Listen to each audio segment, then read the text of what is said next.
Welcome back to another episode of Curl Up with Jamie. Did you know that sweeping isn't just about dragging a rock farther, but it's also about manipulating how much it curls? Today, we're talking about directional sweeping.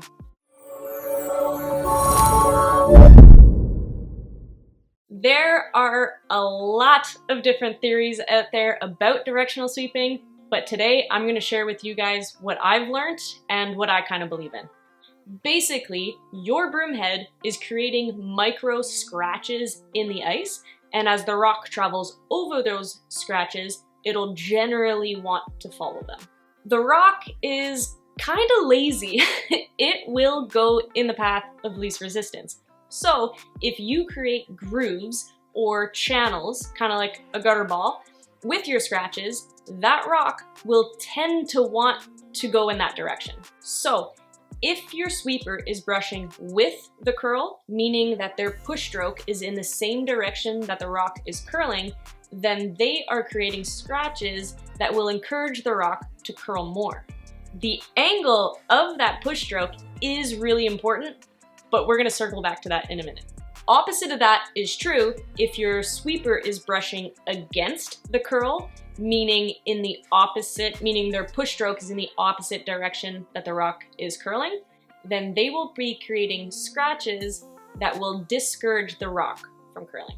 Now, obviously, the effectiveness of the scratches depend on quite a few things, like what material your broom head is made out of. The competition broom heads that you see on TV are not nearly as effective as the hair brooms, for example, or other brooms that are darker colors or waterproofing fabric, that type of thing.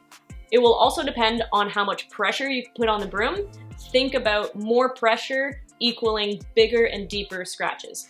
And the angle of those scratches is also super important.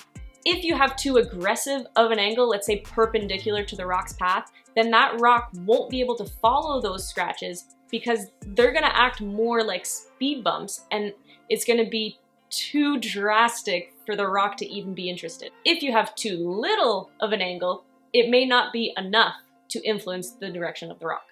I like to use about 20 degrees off of the rock's path as a good angle to aim for.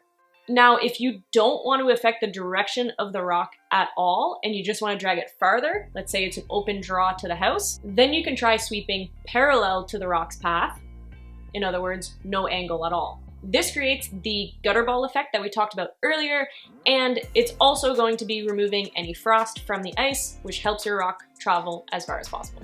In order to sweep parallel to the rock's path, I find it best if you can kind of swing your body around to be behind the stone. This just allows you to put a lot more pressure on your broom head in front of the rock. Just make sure that you don't burn the rock. It's really easy to do because it's kind of caught in between your broom and your feet. Now get out there and practice. Grab different broom heads and test out what you can do with them, especially if you have frosty ice conditions. I promise you it's going to be a lot of fun to see. If you have any questions, comment them below. I promise to answer all of them. Thank you for watching. Click that like button and that bell button so that you don't miss a thing, and I will see you guys next time on Curl Up with Jamie.